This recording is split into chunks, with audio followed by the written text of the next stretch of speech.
Good morning student, welcome to history class.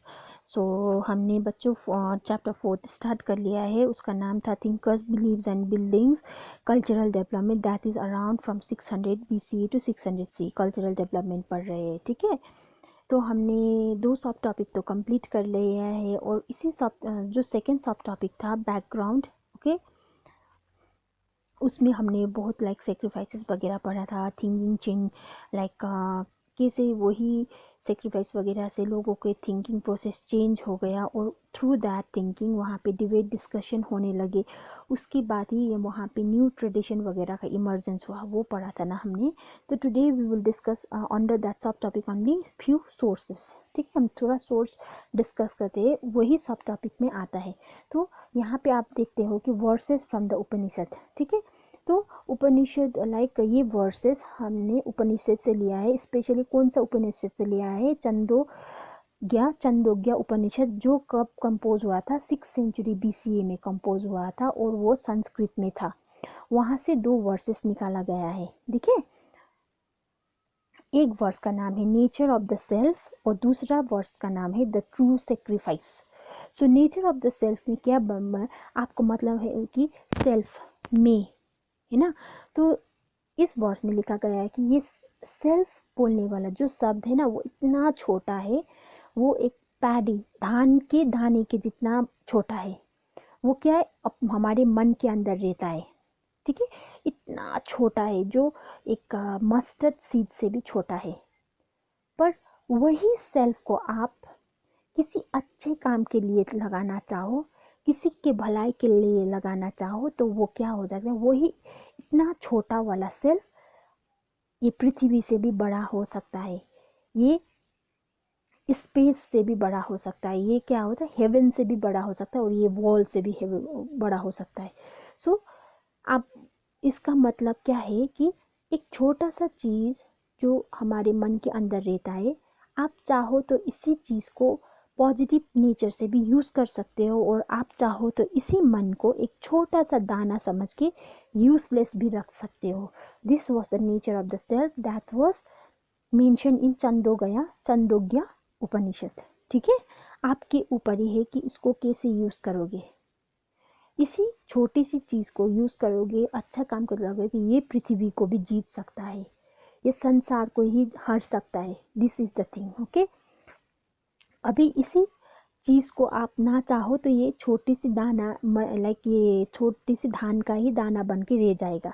This is the thing, हम अपने ऊपर है कि इसको कैसे हम लेंगे। ठीक, और दूसरा वर्स है द ट्रू सेक्रीफाइस। सो यहाँ पे एक हवा, विंड को क्या है एग्जाम्पल लिया गया है। तो क्या है कि जब भी हवा चलता है कि नहीं, जब जब भी हवा चलता है तो जब जब चलता है तो उतने टाइम ही वो सेक्रीफाइस देता है। तो इस सेक्रीफाइस में देखिए, जब हमको गर्म होता है तो हम क्या करते हैं, एक फ़ैन लेके अपने आप को हवा देते। तो उस टाइम पे हवा देने पे हमको कितना अच्छा फील होता है ना। पर वो हम हवा डिमांड करता है कि आप क्या हो, मुझे कुछ दो, तो उसके बाद ही मैं क्या हूँगा, मैं हवा आपको क्या करूँगा, सूथिंग फील कराऊंगा। ऐसा नहीं बोलता है ना। उसका जो काम है वो सेल्फलेस कर रहा है, उसका कोई एक्सपेक्टेशन नहीं है हमारे ऊपर। तो अकॉर्डिंग टू द चंदोग्या उपनिषद, इस ये जो सेक्रीफाइस हवा दे रहा है उसको ही ट्रू सेक्रीफाइस बोला जाता है। सेक्रीफाइस का मतलब वो होता है जहाँ पे एक्सपेक्टेशन ना हो, सिर्फ करते ही जाओ करते ही जाओ। ठीक है, और वहाँ पे कुछ आशा मत रखो। This is the true sacrifice. पर जो सेक्रीफाइस हमने पढ़ा था, जो सेक्रीफाइस हमने चैप्टर ये सब टॉपिक में पढ़ा था, तो वहाँ पे क्या था, सेक्रीफाइस अग्नि के आगे देते थे, तो वहाँ पे सक्सेस मांगते थे, गुड हेल्थ मांगते थे, अच्छा सन मांगते थे, अच्छा हस्बैंड मांगते थे, है कि नहीं। तो this is according to the Upanishad, this is not the true sacrifice. Okay, so this आपको ये सोर्स समझ आया होगा। तो let's move to the next sources, the Buddhist texts were how Buddhist texts were prepared and preserved. So Buddhist text कैसे लिखना start हुआ, compose हुआ और इसको कैसे रखते थे, प्रिजर्व करके रखते थे और स्टोर करके रखते थे। तो आपको पता होगा कि बुद्धिज्म कब फ्लरिश हुआ था, 6th century BCE में, है कि नहीं। तो इतना पुराना ट्रेडिशन है। तो इसको रखने में कितना केयर करके रखना पड़ता था, क्योंकि वहाँ पे नेचुरल कैलेमिटीज हो जाता है, कभी लाइक क्या हो जाता है, कभी जल जाता है, कभी पानी से बिगड़ जाता है, तो इसको कैसे रखा, तो इसको लिखना स्टार्ट कैसे हुआ। तो ड्यूरिंग द बुद्ध के टाइम में क्या था कि जब बुद्ध थे 6 सेंचुरी BC में, उस टाइम पे कोई भी बुद्धिस्ट टेक्स्ट नहीं लिखा गया था, ठीक है। वो जो भी बोलते थे वो ओरली बोलते थे, और जो ओरली बोलते थे वो उनके जो डिसाइपल्स वगैरह थे, जो उनके फॉलोअर्स थे, वो क्या करते थे, अपने दिमाग में रख के वही चीज़ को वो लोग भी, फॉलोअर्स भी थ्रू ओरली ट्रांसमिट करते थे, ठीक है। और जब भी लाइक हमने पढ़ा था कि वहाँ पे डिस्कशन होता था, वहाँ पे कुटाग्रहशाला था जहाँ पे डिस्कशन डिबेट होता था, ऐसा बोला। तो उस डिस्कशन डिबेट्स में जो भी आके बैठ सकता था, वहाँ पे लड़का भी आके बैठ सकता था, लड़की भी आके बैठ सकते थे, बच्चे लोग भी आके बैठ सकते थे, एवरीवन इज वेलकम्ड, ओके। तो सब लोग जो वो बुद्ध के सेइंग्स थे, फॉलोअर्स जो उनका फॉलोअर्स बुद्ध का टीचिंग सिखा रहे थे, तो ऐसे ही ओरली कहते थे। पर it's was after the death of Buddha, उनके फॉलोअर्स ने जो भी बुद्ध ने सिखाया था, उनका जो भी उन्होंने बोला था स्पीच वगैरह, as a textbook compose करना स्टार्ट कर दिया, लिखना स्टार्ट कर दिया, ठीक है। उनका लिखना स्टार्ट कर दिया, ओके। और जो लिखा था वो कौन सा लैंग्वेज में था, पाली में था actual, okay. Buddhist text was compose in Pali, okay. और ये कौन से जगह से स्टार्ट हुआ, वैशाली, आपको पता होगा, ठीक है। वैशाली से स्टार्ट हुआ था, और ये पाली लैंग्वेज में लिखा गया था। और ये लिखते लिखते इतना बड़ा हो गया कि इसको क्या करना पड़ा, इसको डिवाइड करना पड़ा, ठीक है। इसको डिवाइड करना पड़ा 3 पार्ट्स में। और इस बुक को क्या नाम से बुलाने लगे, इस बुक को बुलाने लगे त्रिपिटाका, TRIPPIPTAK, टाका, त्रिपिटाका बोलते हैं बुद्धिस्ट के सीक्रेट बुक को, ठीक है। और ये त्रिपिटाका, त्रिपिटाका का मतलब होता है थ्री बास्केट्स, ओके। त्रिपिटाका का मतलब होता है 3 बास्केट्स। और ये 3 बास्केट्स इतना बड़ा हो गया था कि इसको डिवाइड करके 3 सेक्शन में रखना पड़ा। और 3 सेक्शन में नंबर 1 सेक्शन का नाम था विनया पिटाका।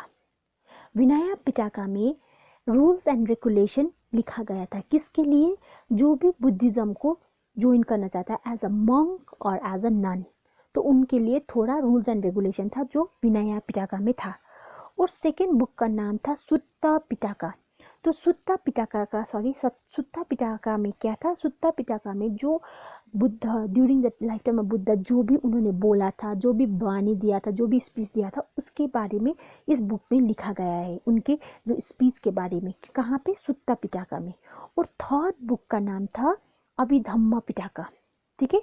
अभिधम्म पिटाका में क्या था, फिलोसॉफिकल बातें थे, जैसे फिलोसॉफिकल, फॉर एग्जाम्पल, ये रात क्यों होता है, ये दिन क्यों होता है, यहाँ चांद क्यों निकल आया है, दिस इज फिलोसॉफिकल थॉट, यहाँ पे अभिधम्मा में वो लिखा गया था, ठीक है।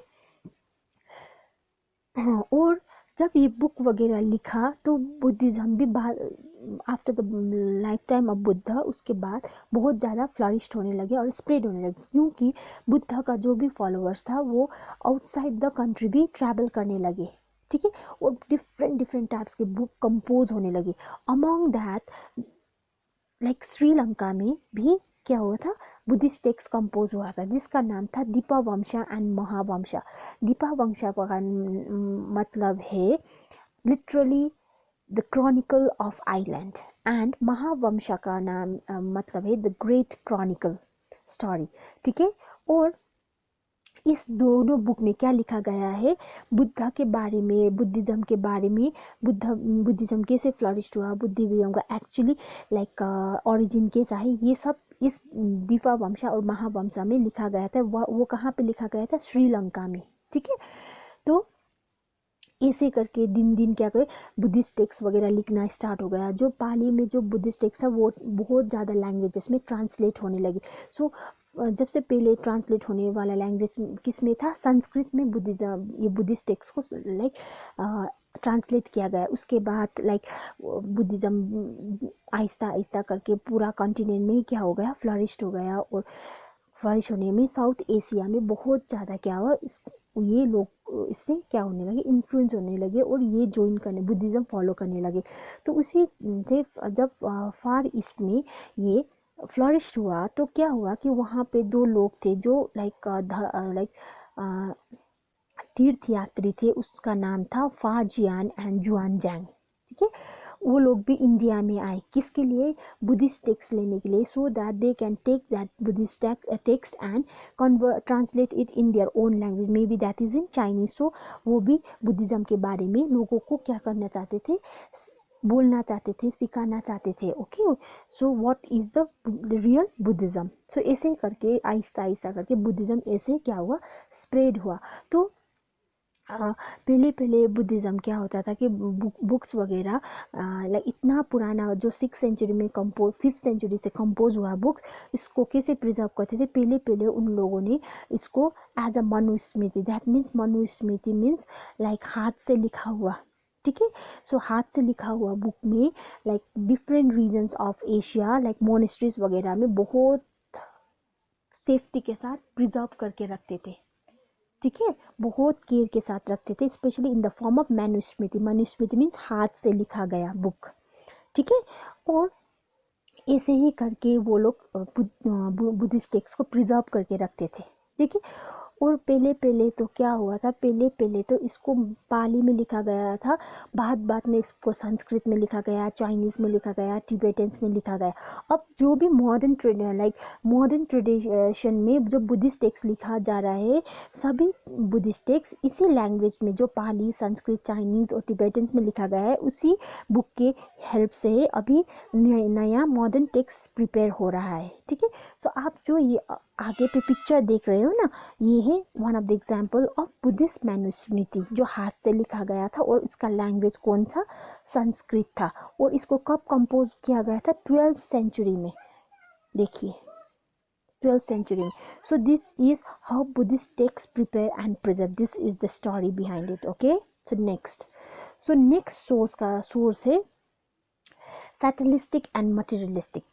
ठीक है, तो let me make you like simple form that material fatalistic का मतलब होता है जो फेथ, डेस्टिनी, लाइक फेथ में बिलीव करता है। जैसे मैं बीमार पड़ गया ना, तो वो लोग बोलेंगे कि दवाई मत खाओ, तुम्हें ठीक होना है तो तुम दवाई ना खा के भी ठीक हो जाते हो, तुमको मरना है तो तुम दवाई खा के भी मर जाते हो। This is the thinking of fatalistic. ठीक है, वो लोग पहले ही क्या करते हैं, अज्यूम करते हैं कि तुम्हारा लाइफ कैसा होगा। और मटेरियलिस्टिक का मतलब होता है लाइक जो अपनी प्रॉपर्टी से, अपने बॉडी से, अपने हेयर से बहुत प्यार करते हैं। जैसे कोई कोई देखा है ना, आपने अपना पूरा प्रॉपर्टी वगैरह कमाने में दिन रात लगाते हैं, तो दैट इज़ मटेरियलिस्टिक। ठीक है, जो मटेरियल से बहुत ज़्यादा प्यार करते हैं। तो यहीं पे मटेरियलिस्टिक और फैटलिस्टिक को एक्सप्लेन करने की कोशिश की है। तो ये एक पार्ट है जहाँ से लाइक त्रिपिटका का एक सेकेंड पार्ट है जहाँ से सुत्ता पिटका से निकाला गया है। और इस सुत्ता पिटका में कन्वर्सेशन है दोनों लोग के बीच में। एक किंग अजातशत्रु, आपको पता है Ajatashatru was the king of Magadha, और बुद्धा के बीच में जो कन्वर्सेशन हुआ है उसके बारे में। ठीक है, तो एक बार अजातशत्रु बुद्धा को मिलने गया, और मिलने के टाइम में बुद्धा को बोला कि मैंने दूसरे गुरु को भी मिल रहा है, थिंकर्स फिलोसॉफर्स को भी मिल रहा है, तो उन लोगों का ये कहना है। ठीक है, बुद्धा को बोला अजातशत्रु ने।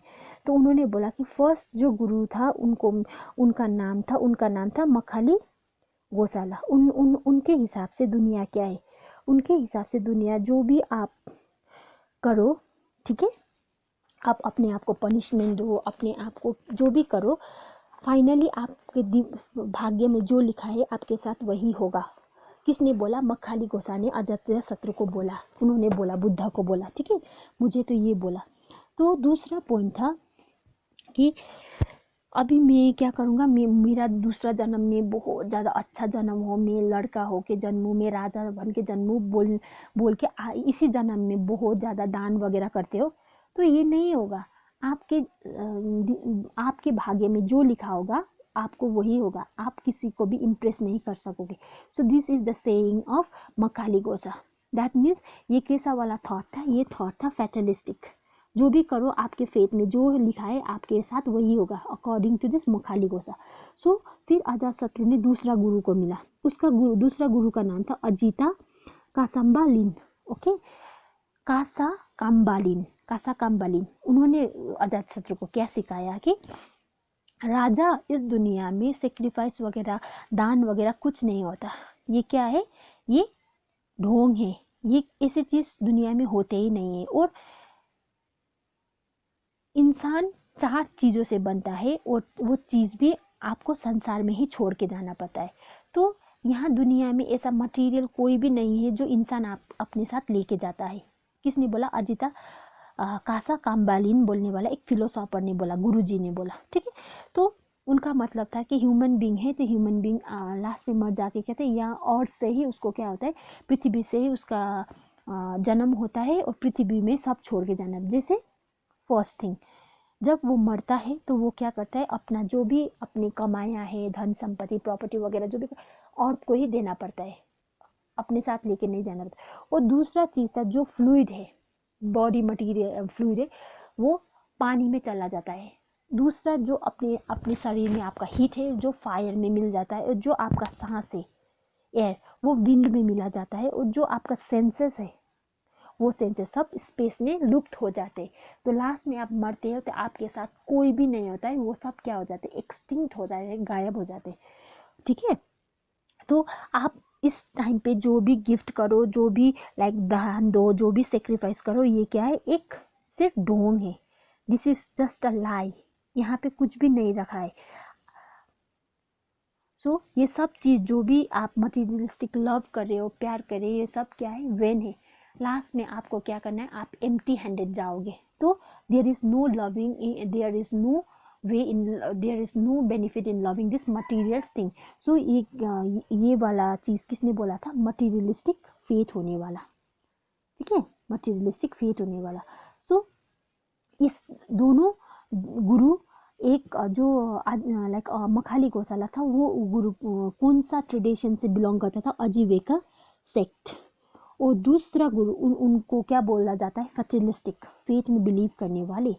और दूसरा गुरु था अजिता कासा काम्बालिन, ठीक है। वो गुरु किससे बिलोंग करते थे? वो ब्लू लोकायत ट्रेडिशन से बिलोंग करते थे। और वो क्या करते थे? There is no materialistic love, लास्ट में क्या करना, सभी छोड़ के जाना पड़ता है। They don't believe in materialistic thing, ठीक है। सो इसी दो ट्रेडिशन इसी टाइम पे, दैट मीन्स 6th सेंचुरी में ही वो भी क्या हो रहा था, फ्लरिश हो रहा था। दैट इज अजीविका सेक्ट एंड दूसरा इज लोकायत।